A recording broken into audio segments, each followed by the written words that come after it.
और आपका स्वागत है एनके लैब साइंस चैनल पर। झारखंड बीएड एंट्रेंस एग्ज़ाम हो या किसी भी अदर यूनिवर्सिटी और स्टेट का बीएड एंट्रेंस एग्ज़ाम हो, टीचिंग एप्टीट्यूड से सबसे ज़्यादा सवाल पूछे जाते हैं। तो यहाँ पर टीचिंग एप्टीट्यूड्स में एक टॉपिक है क्वालिटी ऑफ गुड टेस्ट, या फिर इसको बोलते हैं करेक्टरिस्टिक ऑफ ये गुड टेस्ट। तो यहाँ पर हम इसके बारे में समझेंगे और इससे रिलेटेड ऑब्जेक्टिव क्वेश्चन को भी प्रैक्टिस करेंगे। देखेंगे कि झारखंड बीएड एंट्रेंस एग्ज़ाम में कौन कौन से सवाल पहले पूछे जा चुके हैं। इससे करीबन आपका 2 से 3 सवाल पूछे जाते हैं। तो ये टॉपिक आपको मैं अच्छे से कंप्लीट करा दूंगा। इससे बाहर आपको सवाल आने के बहुत ही कम चांस है। तो यहाँ पर देखिए, characteristic of a good test, एक अच्छा टेस्ट का टेस्ट क्या है आप जानते हैं। आपका एग्जामिनेशन होता है, ऑब्जेक्टिव बेस कंपटीशन एग्ज़ाम होता है और सब्जेक्टिव बेस आपका डिग्री का एग्ज़ाम होता है। तो ये उसी टेस्ट का करेक्टर है।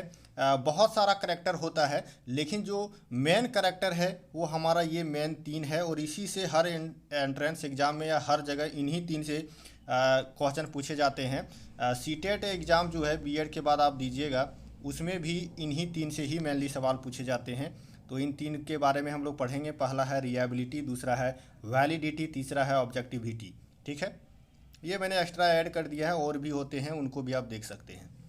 अब यहाँ पर रियाबिलिटी को समझते हैं। कहता है reliability can be define as the degree of consistence. इस सेंटेंस को रट लीजिए। Reliability is degree of consistence between 2 measurement of a same thing. एक ही चीज़ को 2 बार मेजर करेंगे तो सेम वैल्यू आना चाहिए। डिग्री ऑफ कंसिस्टेंस, कंसिस्टेंस मतलब है सेम चीज़ होना चाहिए। 2 बार मेजर कर रहे हैं, सेम चीज़ आना चाहिए, ये कह रहा है। इसको एग्जाम्पल से समझते हैं। मान के चलिए हम लोग एक टेस्ट बनाते हैं। टेस्ट बनाएं और टेस्ट का नाम ये रखे हैं, सेट का नाम, और क्लास 10 के बच्चे को उसमें भाग लेने दिए। एक बार हम लोग मान के चलिए किसी डेट में एग्ज़ाम लिए और जो मीन वैल्यू था, मान के चलो कोई बच्चा 60 स्कोर किया होगा, कोई 70 स्कोर किया होगा, कोई 30 स्कोर किया होगा, कोई 20 किया होगा, कोई 80 किया होगा। तो उसका मीन वैल्यू, मीन कैसे निकालना है? अब मीन निकालने के लिए जो भी डाटा है हमारा उसको ऐड करेंगे और जितना नंबर ऑफ डाटा है उससे डिवाइड करते हैं। ये सिंपल सा मैथ का कॉन्सेप्ट है, इसको नहीं जानते हैं तो सीख लीजिए। टोटल जितना भी डाटा है उसको ऐड कर देंगे ऊपर में, और जितना भी नंबर ऑफ डाटा है उससे डिवाइड कर देंगे।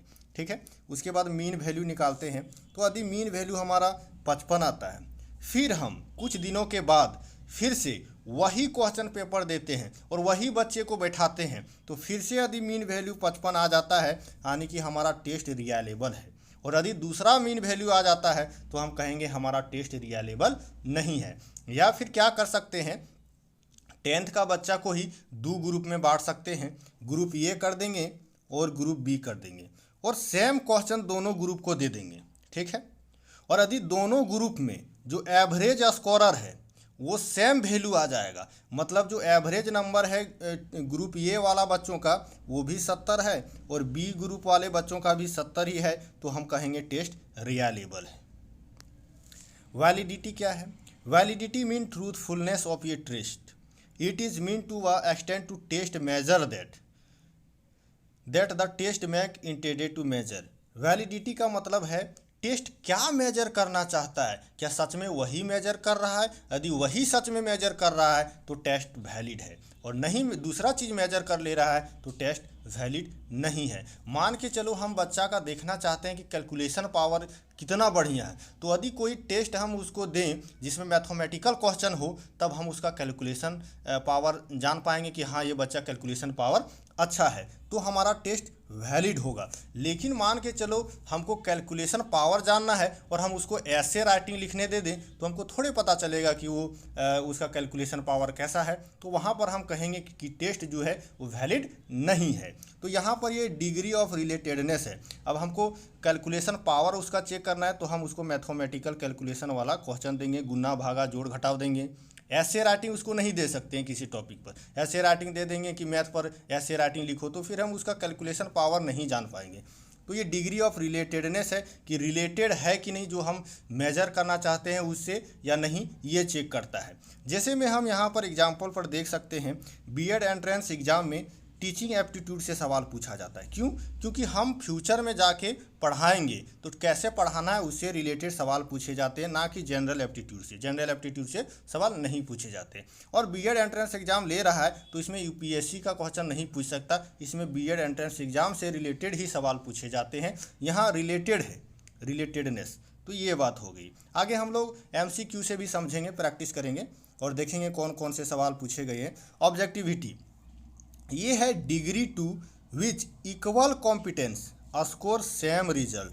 मान के चलो दो बच्चा बराबर लेवल में इंटेलिजेंट है, तो जब टेस्ट वो देगा, एक ही टेस्ट जब देगा तो दोनों का सेम नंबर आना चाहिए, कम ज़्यादा नहीं आना चाहिए।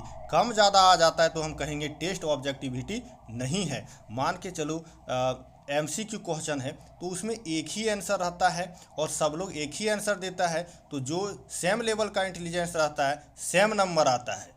तो उसी तरह से यहाँ पर देखिए एग्जाम्पल से समझाया है, टू इक्वली इंटेलिजेंट, दो बच्चा यदि बराबर इंटेलिजेंट है तो उसका जो एसए में स्कोर है वो बराबर आना चाहिए।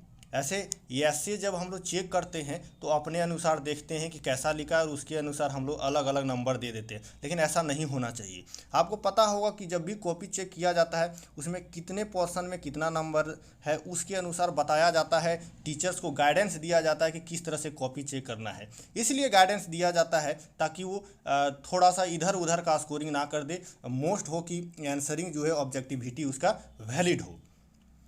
इन objective question there are the only one correct answer. Objective question में हम देखते हैं कि केवल एक करेक्ट आंसर रहता है। ऐसा इसलिए है क्योंकि एक करेक्ट आंसर रहता है तो जो भी बच्चा उसको पढ़ के आया वही आंसर करेगा और सबका स्कोर बराबर रहेगा। इक्वल कॉम्पिटेंस मतलब जो पढ़ के आया है इक्वल नंबर होना चाहिए उसका, और जो नहीं पढ़ के आया है उस सबका नहीं मिलना चाहिए नंबर।